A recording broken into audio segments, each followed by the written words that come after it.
আসসালামু আলাইকুম। আমি আজকে দেখাবো লুডুস রান্না করা। 2 প্যাকেট লুডুস গরম পানিতে ঢেলে দিয়েছি, দিয়ে জাস্ট 2 মিনিট সিদ্ধ করে নিয়েছি। 2 মিনিট পরে নামিয়ে নিয়েছি। নামিয়ে নিয়ে লুডুসটা ধুয়ে এক সাইডে থুয়ে দিয়েছি ডালাই করে। দিয়ে এবার কড়াইতে বেশখানি তেল দিয়ে বেশি করে পেঁয়াজ, বেশি করে কাঁচা ঝাল নরম নরম করে ভেজে নিয়েছি, লাল করা যাবে না। দিয়ে ওর ভিতরে 2টা ডিম দিয়ে দিয়েছি। 2টা ডিম দেওয়ার পরে আস্তে আস্তে নাড়াচাড়া করে নিয়েছি।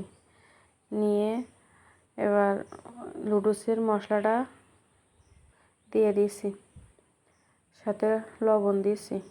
লবণ দিয়ে আমার বাসায় বানানো টমেটো সসটা দিয়ে দিয়েছি। দিয়ে নাড়াচাড়া করতে করতে একটু ভাজা ভাজা হয়ে আসলে লুডুসটা দিয়ে দিয়েছি। লুডুসটা দিয়ে 2-1 মিনিট নাড়াচাড়া করে নামাই নিয়েছি। কত সুন্দর ঝুরো ঝুরো হয়েছে। আর বেশি করে সিদ্ধ করলে লুডুস নরম হয়ে যায়, ভালো লাগে না, হেলা হেলা হয়ে যায়। 2 মিনিট জাস্ট সিদ্ধ করতে হবে, 2 মিনিট নাড়াচাড়া করতে হবে 2 মিনিট। ভালো লাগলে আপনারা এইভাবে করে খেয়ে দেখতে পারেন। একদম সিম্পলভাবে লুডুস রান্না করে দেখালাম।